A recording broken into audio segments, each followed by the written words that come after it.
Late ko na video mga guys. Kasi andito yung amo kanina sa likuran ko. Kaya hindi ako nakapag-video. Sayang. Pero ito, panoorin ninyo.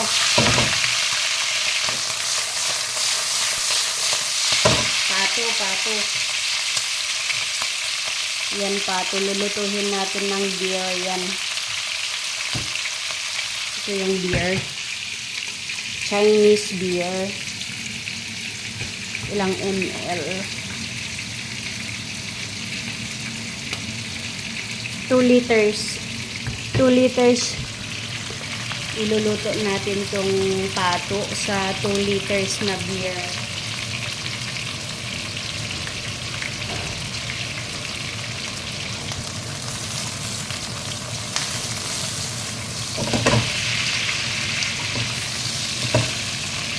So guys, di-fry ko muna siya para mawala yung taba-taba ay masisi yung taba-taba.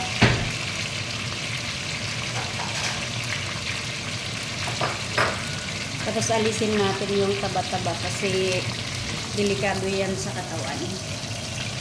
Delikado yan sa health. Ayan, nahulog na. Ayan. So, yun yung fats niya.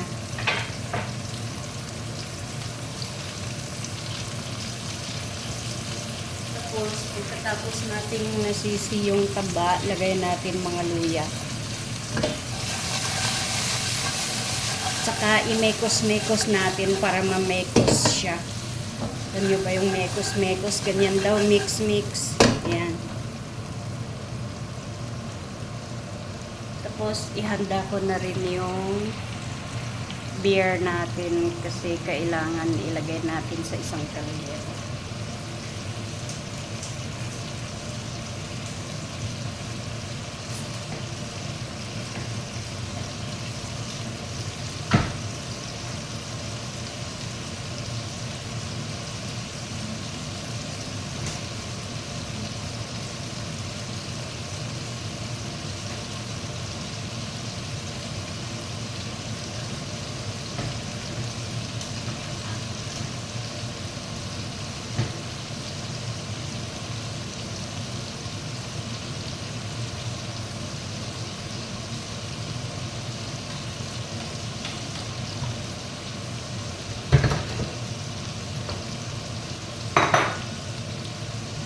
Di ko alam guys kung paano buksan itong beer na to.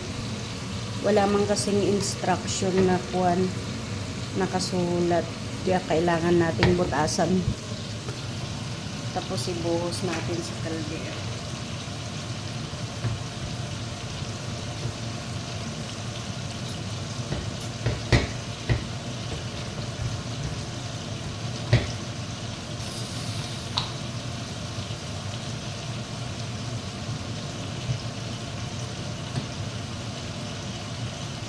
Ayun.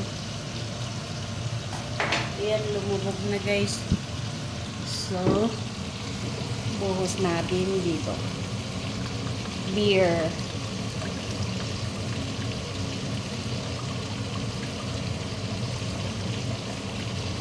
No need na na haluan daw ng tubig. So, sabi ng amo ko kanina, bago umalis yung amo ko, ito daw lang ang itutubig ko dyan sa lulutuhin ko na pato. Duck. Ayan guys. So, i-off na natin. Tapos, lagay na natin dito. Sa may beer. O, ha? O, diba?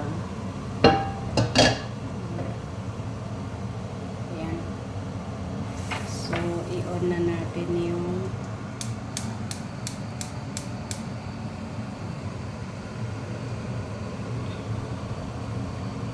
ayan na guys. So, ito iluluto natin siya ng 45 minutes or 50 minutes hanggang sa lalambot yung kon.